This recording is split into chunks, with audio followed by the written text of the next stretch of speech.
Olá, amigos do Ouse, sejam todos muito bem-vindos, todas muito bem-vindas. Queria dar as boas-vindas para vocês nesse nosso novo canal de comunicação que é o YouTube. O Ouse Saber, sempre atento às demandas de vocês e sempre querendo poder contribuir mais ainda com a comunidade que estuda para concursos públicos, nossos queridos concurseiros, nossas queridas concurseiras, vem buscando canais para sempre poder contribuir mais.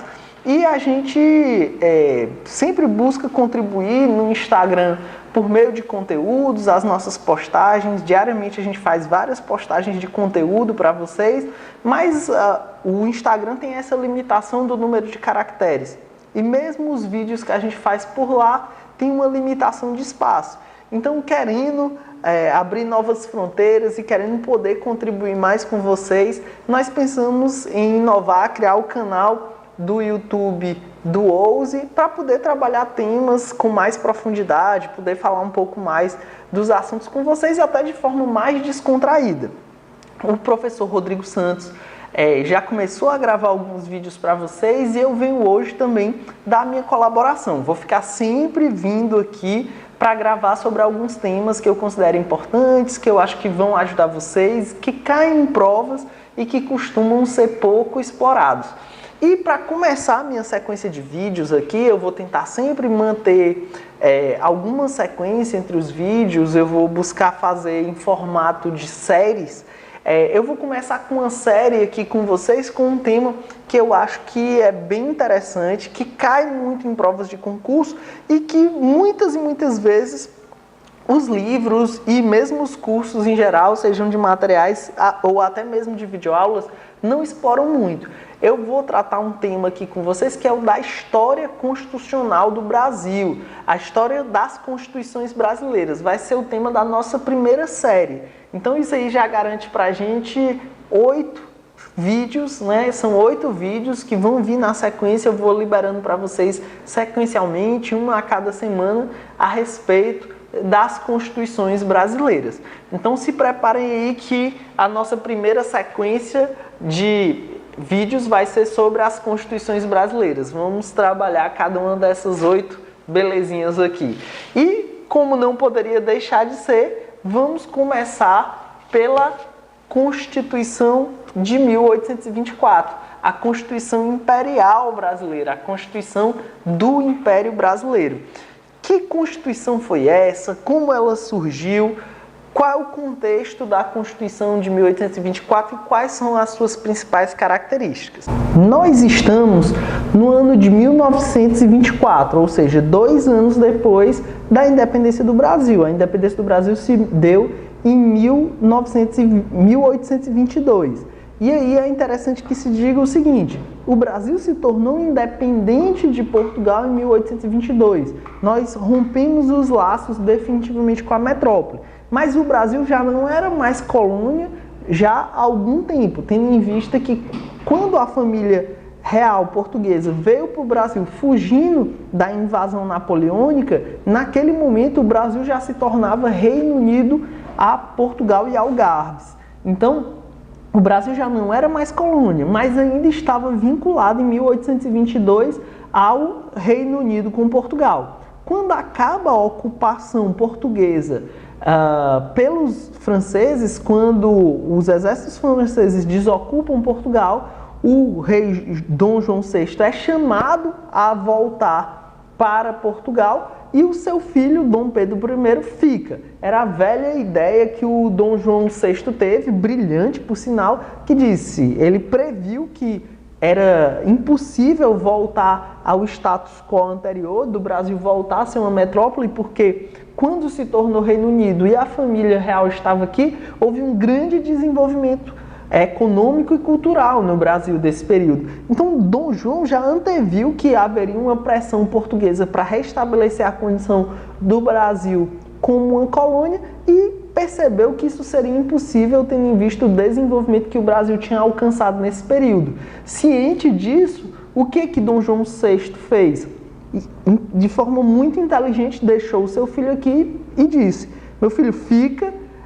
Dizem que essas foram as palavras ditas por ele. Fica porque se é para haver uma independência, que seja tu a comandá-la. foi uma grande estratégia política para continuar com a família Bragança à frente do Brasil. Não se podia prescindir de um império como o brasileiro. Assim foi feito. Quando a família real volta para Portugal, Dom Pedro I fica e começa a haver uma pressão das cortes em Portugal para que Dom Pedro I volte para Portugal. E ele não aceita, é o famoso dia do fico, quando ele diz que fica e na sequência vem a declaração de independência do Brasil em 1822. O Brasil se torna independente de Portugal, diferentemente dos outros países do continente americano, o Brasil mantém uma forma imperial, uma forma monárquica. Mas nós estamos em 1823, já tinha ocorrido a Revolução Americana em 1776, já tinha ocorrido a Revolução Francesa em 1789. Então a pressão no mundo era uma pressão por direitos individuais, por constituições a limitar o poder do Estado. Então, mesmo o Brasil tendo mantido uma forma monárquica, ele tinha a necessidade de se enquadrar nos novos ventos que sopravam da Europa para cá e do próprio norte do continente americano, dos Estados Unidos para cá, que era a onda liberal constitucional. O Brasil tinha que se tornar um país constitucional, um Estado constitucional, tinha que ter uma Constituição para limitar os poderes do Estado e estabelecer direitos individuais. E assim foi montada em 1823 uma Assembleia Nacional Constituinte para redigir uma Constituição para o Brasil. E no seio dessa Constituição de 1823, havia a disputa entre dois grupos políticos, que foram os dois grupos políticos que basicamente dominaram todo o período imperial, que eram os conservadores e os liberais. E dentro da Assembleia Nacional Constituinte de 1823, prevaleceu o pensamento liberal, que tinha como ideia impor os padrões da Revolução Francesa e da Revolução Americana ao Brasil, com a limitação do poder do Estado e a consagração de direitos individuais. Só que, obviamente, isso ia de encontro, ou seja, era contrário aos interesses do monarca, de Dom Pedro I. Então, Dom Pedro I dissolve a Assembleia Nacional Constituinte. Sempre que eu falo disso, eu me lembro das minhas aulas de História do colégio. Na minha 7ª série, quando o professor estava explicando a dissolução da Assembleia Nacional Constituinte, que o colega Josué, meu amigo que eu não vejo há anos, perdi totalmente o contato depois da época do colégio, já fazia algumas décadas isso, que ele disse: esse homem é um sonrisal, né? Dizia que Dom Pedro I era um sonrisal, porque tinha dissolvido a Assembleia Nacional Constituinte. Graças a essa besteira do Josué, eu nunca esqueci que a Assembleia Nacional Constituinte de 1823 foi dissolvida. Então, não esqueça, Dom Pedro I, tal como um sonrisal, dissolve a Assembleia Nacional Constituinte de 1823, e aí o que resta? O próprio Dom Pedro I impor uma carta constitucional. É interessante que essa carta constitucional, ela foi escrita por uma comissão criada por Dom Pedro I, que tinha 10 integrantes, que ele chamou de Conselho de Estado, e que era liderado por José Joaquim Carneiro Campos. Carneiro Campos comanda o Conselho de Estado, se redige o projeto de Constituição e a Constituição é outorgada em 1824. Então, em 1824, Dom Pedro I outorga a Constituição do Império do Brasil.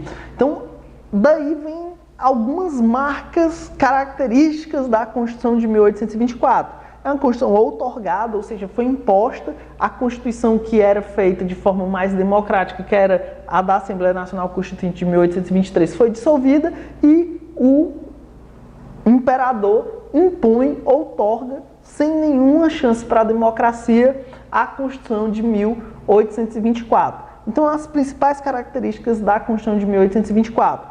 Outorgada, parte de um centralismo, como não poderia deixar de ser, um período absolutista.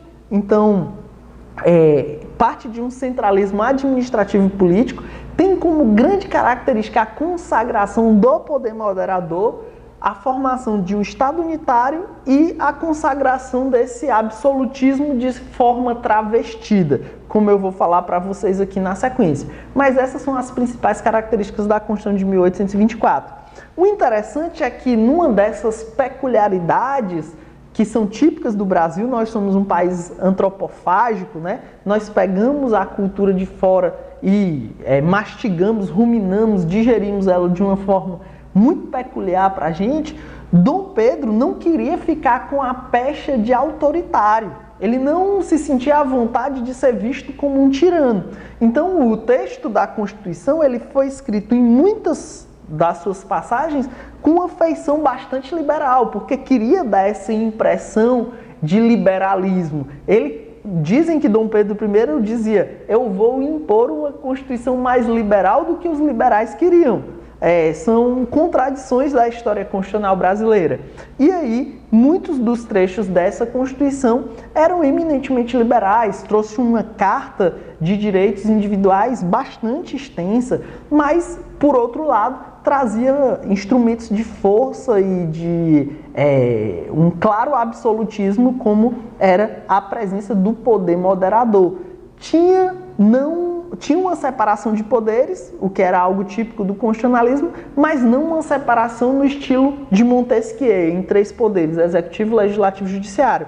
Era em 4 poderes, executivo, legislativo, judiciário e poder moderador, que era exercido pelo imperador, e o imperador podia, com base nesse poder moderador, impor e rever decisões dos outros poderes. Então, no final das contas, eu vou falar um pouco mais sobre isso adiante, mas no final das contas, quem mandava era o imperador, algo típico de um período absolutista.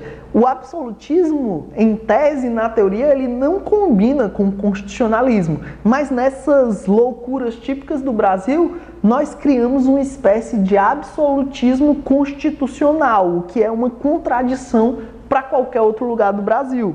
Ou qualquer outro lugar do mundo, perdão. Mas para qualquer outro lugar do mundo seria um absurdo falar em absolutismo constitucionalizado. Mas essa é a expressão que, por exemplo, o professor Paulo Bonavides e o Paz de Andrade falam na sua obra sobre a história constitucional do Brasil. O Daniel Sarmento diz que é um pouco de exagero do Paulo Bonavides, mas de fato a presença do poder moderador dá essa marca de um absolutismo positivado em um texto de Constituição. O que é algo bem esquisito, mas a própria ideia de um imperador com poderes absolutos no texto da Constituição é bem absurda mesmo. Mas essas são as características básicas da Constituição de 1824. Vamos aos detalhes dessa Constituição de 1824, as peculiaridades, e fiquem muito atentos, porque isso cai muito em prova. Característica número 1, o governo. Como era o governo instituído na Constituição de 1824? Era um governo monárquico, hereditário, constitucional e representativo.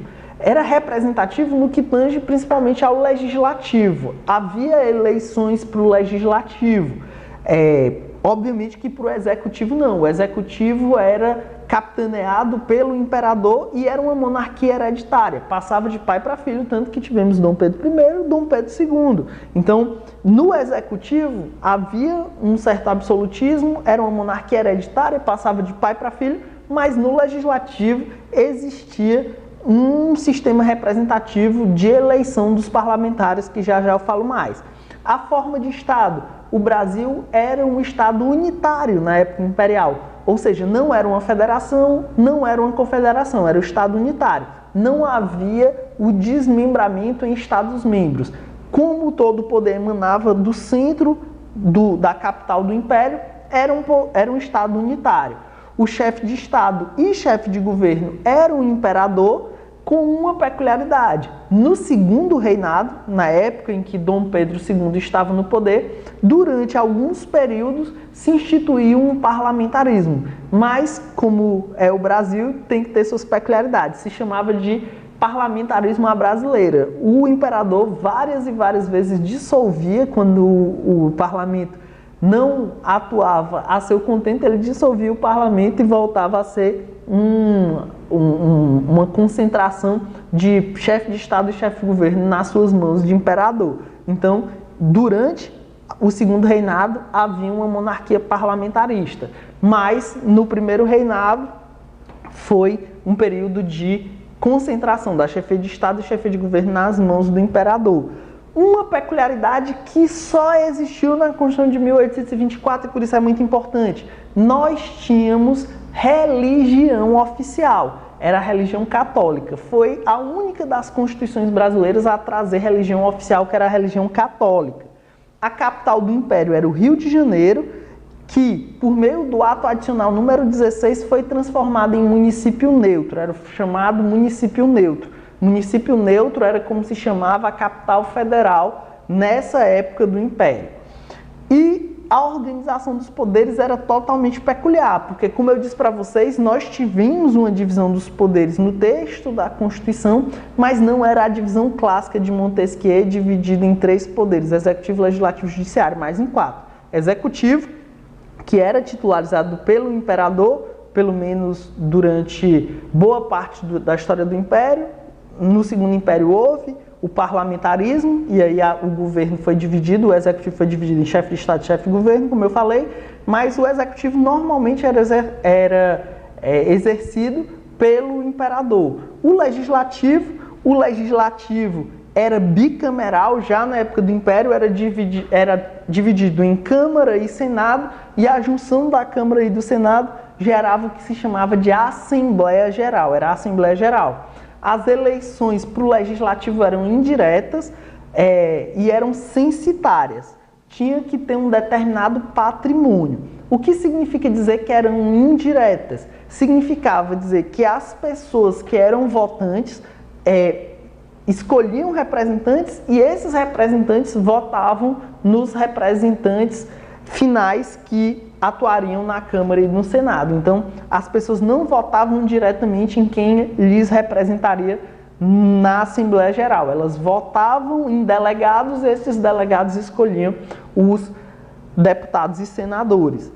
E o terceiro poder era o judiciário, composto por juízes e jurados. E, por fim, nós tínhamos o quarto dos poderes, que era o chamado poder moderador. Felipe, o que é basicamente o poder moderador? O poder moderador é uma ideia que decorre das teses de Benjamin Constant. Benjamin Constant era um autor francês que era um liberal conservador europeu do século XVIII.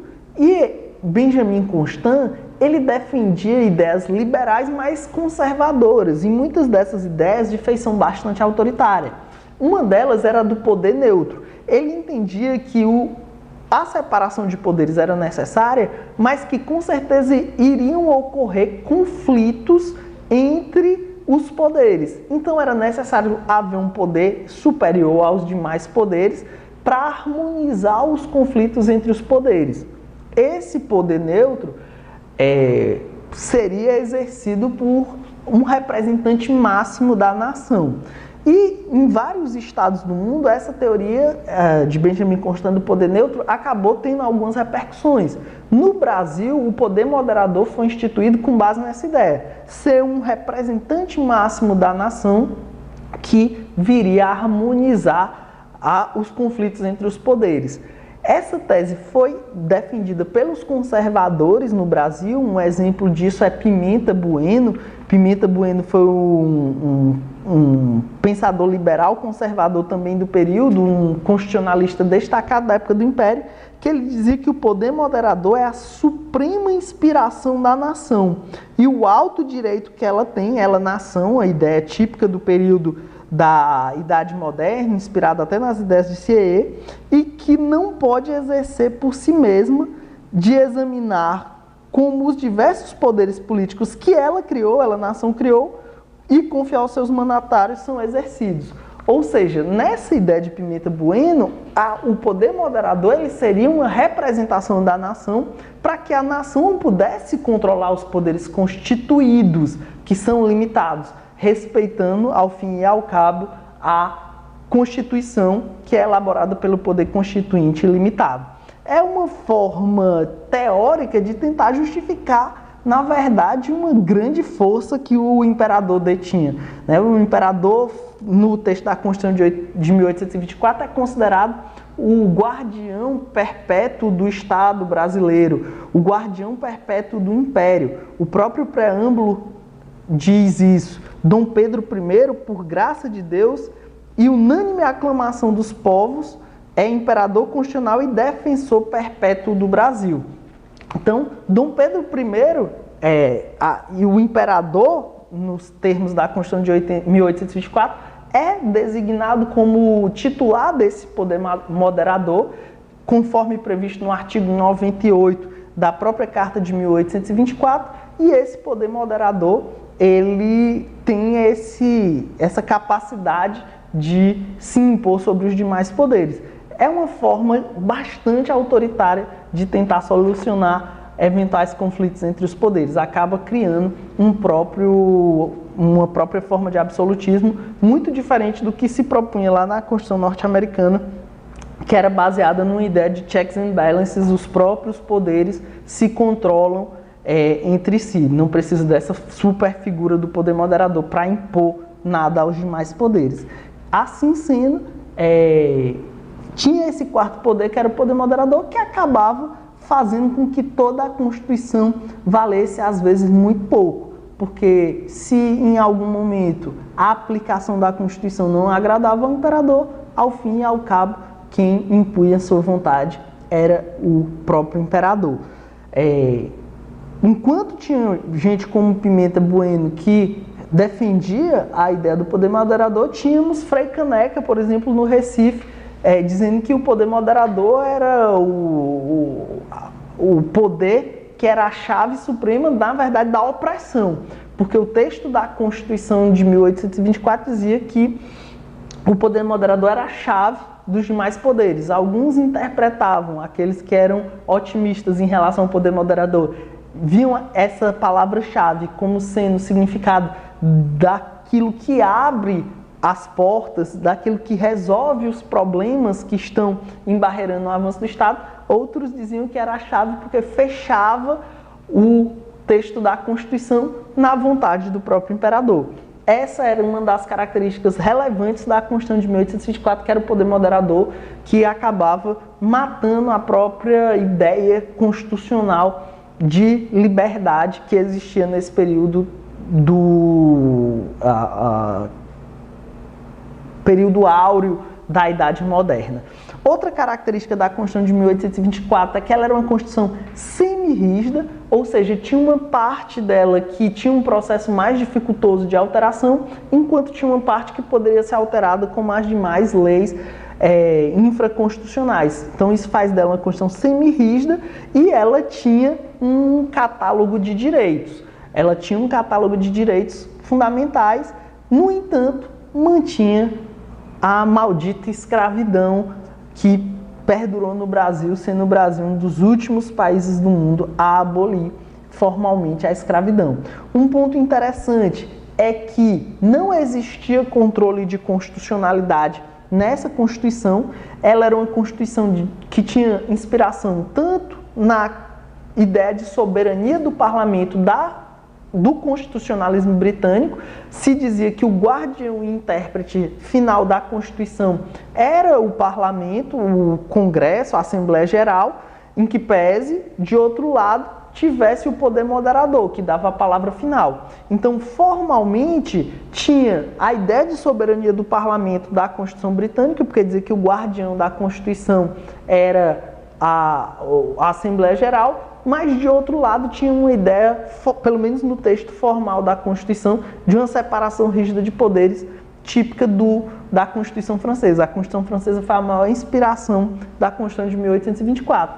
Mas, em que pese tivesse ideia de soberania do parlamento no texto formal da Constituição, tivesse uma separação rígida de poderes no texto da Constituição, não fazia muito sentido falar em controle de constitucionalidade na Constituição de 1824, porque quem dava a palavra final a respeito de tudo na Constituição e era o guardião perpétuo do Império, era esse moço aqui, que era Dom Pedro I. Então, na verdade, não faz muito sentido falar em poder de controle da Constituição, porque, no final das contas, quem é que ia ter coragem de controlar o poder do imperador?